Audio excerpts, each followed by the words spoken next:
Still day one of the PGA show, and this is something I really have been looking forward to. I have Everett here, who's the owner of Makefield Putters. Yes. And I saw this on the PGA show when they were showing this, and I saw a center shaft, and I was like, yeah, that's a rarity anymore, right? Yes. Yeah. And absolutely. and I was like, if they make one left-handed, I'm stopping by. So enough, they got one left-handed, so here we are. I putted with them, so here we are. So I'm going to let Everett talk about how Makefield came about, right? So how do we get started? During the pandemic, my son, who's severely autistic, the person who helped watch my wife helped watch him, couldn't come in. So I had to leave my factory early. And I'm getting home at 12, 1 o'clock, being worthless, and I just started watching YouTubes. And I'm watching engineering stuff and construction stuff, and I happened to watch a YouTube on some putter technology, and the guy's spinning the putter, and he's talking about this, and I'm looking at it, and I'm like, what's he doing? And I started to become mesmerized by him, and I just looked at him, and I looked at him, and I looked at him, and I said, no, there's better ways to do this.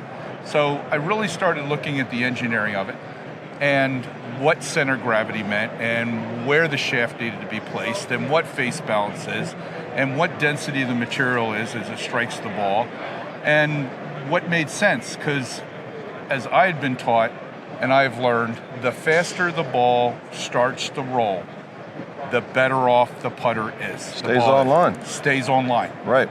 So my total focus from an engineering standpoint, not caring what it looked like, was what do I do and what makes it. So I'm buying electronic gadgets, I'm buying a TrackMan, I bought this, I bought that, and I'm spending a ton of money. And luckily, about a year, and I had a head start, about a year and a half before that, I had started a company, an engineering company, and I owned multiple companies, which was nothing more than develop products mainly in the medical field, medical device, very sophisticated stuff. So I had all the CAD CAM and SolidWorks modeling and this, that available to me. So I brought it to my partner in that project, Matt Fuchs, great engineer out of Lehigh, and we started playing around. I gave him, and he knows nothing about golf, which is a great advantage. It is. Fantastic, because he had no idea what I was talking about. So I didn't have any preconceived notions, nothing. His first design was like, made this little tiny putter head, and I'm like, no, I meant so. And we started modeling, and we would make them, model and make, model and make. And then one day I got to the point, I knew I wanted them solid milled out of aluminum. I wanted a very consistent surface to hit off of and the density behind it. My concept was to have a weighting system that was perpendicular to the face, because I never saw a square arrow. A longer arrow is better than a short arrow. And I wanted all the weights and everything to be at the center of gravity and heading towards the target. Right. So this putter, made out of solid aluminum, this is an example of how we start. Okay. And then, and it has a weighting system, and there's 3 weights in each one, either tungsten, stainless, or aluminum, and you can adjust it if you want to. So which one's in which? We actually have on this one 2, and 1 in the back we found. Okay. It's personal preference of what people want to do. You can have any mod, you can have any permutation we want. We sell a weight kit with it. You can have, you want it all tungsten or all aluminum or all stainless.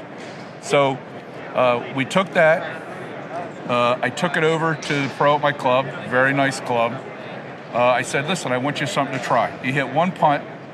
He says, let me do that again. Now, this is a section player of the year, 4-time section player of the year, Philadelphia section, great player, no BS kind of guy. He says, let me do this again. He hits it. He's silent. He says, give me another one. He hits it, and he goes, this is the greatest putter I've ever hit. How do I get involved? That's a heck of a testament. Yes, it is. Yeah. So that's where we started. And I think he felt the same thing that you felt. Like, you can tell the difference right away. So what we did here, to kind of interrupt him a little bit, so of course before doing this we hit some putts, and what is it, from hole to hole is easily 12 footers. So 12 footers, right? So anything over 10 foot, you're only about 40% chance of making them. And First 2 right at the cup, a little bit left center, and then 3 right in a row on a foreign thing. I was watching him. And you guys know I suck at putting. So he actually has a good putting stroke. So it's something to be said. And the center shaft feels phenomenal. He's not lying. When this thing hits, it's the most solid soft I've felt in quite some time. Absolutely. So our milling. So we were talking about our milling process. This is neat. So wanting to achieve the fastest 2 roll, knowing that skidding is the worst thing that could happen.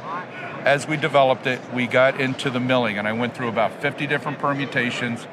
Again, spent a bunch of money on this 10,000 frames per second camera. Right. What exactly is happening? And we found in what we call this radial cusp technology, and while these have lines in, it's actually done with a very small radial bit, which is a circular little bit.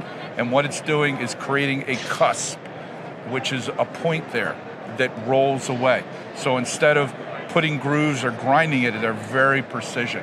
And we found that when that made impact, that had the least effect on wanting the ball to go airborne or to skid. It put it to roll faster. So each little step that we went through, that's what we wanted to achieve.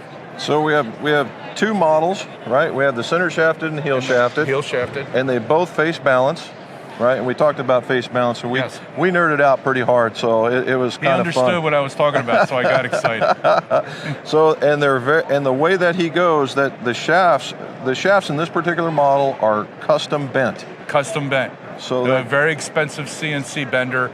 They're within 5/10 every one. That's 5/10,000ths of an inch each bend.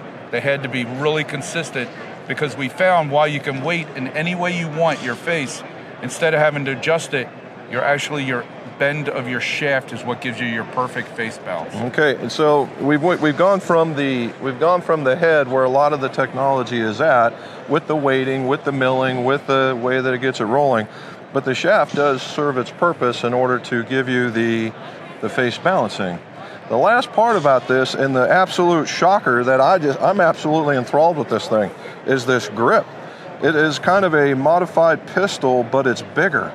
It's a little taller. Yes, it is. It's a little taller, and it just sits in the hands. And I'll call it a tackiness, but it's still a smooth texture. It's pure rubber grip, but we didn't want it too tacky and we didn't want it too smooth. So we wanted people to feel comfortable when they grabbed it. And this is probably, I stole about 6 different ideas on grips to create this grip. What do people like about this one? What do people like about that one? And then we did that. So all in all, this is so from a fitting perspective, and that's what we were talking about, from a fitting perspective, what I look for in putters is, are you distracted by the way that it looks? The answer on this is no. The black with the white's a great contrast. The second one is, does the putter line up so that it helps you align your putt? Which you have this, and you have that. There's 2 checks, right? So is it it's not a gaudy face, it's not real tall, and it has some seriously good feel. All right, I can't stress that enough. It does feel really good when it putts. Now, he's got another fella here, Michael, and as we were putting, he says, did you make one or make a putt that was a mistake on purpose? Oh, well, no, why would I do that? He says, you really need to try. And I'm like, oh, okay. So I got the center shafted, so I hit a couple out here and a couple out here, and the couple out here went as far, and one actually went a little further, and this one went the exact same distance. So for when, because we're not exactly perfect for putting, but when you get off of it, you're not going to be penalized as much as you would be on some other putters. A lot of putters, if you don't hit perfectly, they don't do what they're supposed to. So you have interchangeable weights for customization. You have in the process that he took me through and how this thing is made, it's just not throw it on a CNC and just cut it loose and you're done.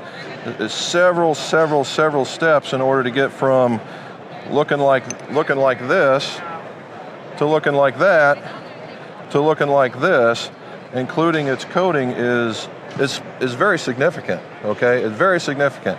So all in all, unless this thing explodes after you hit it 7 times, this thing is a high quality putter.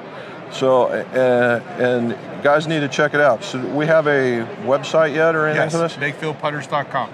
Makefieldputters.com. Certainly go to check it out, because if this starts getting out, it's going to be something to be seen for sure.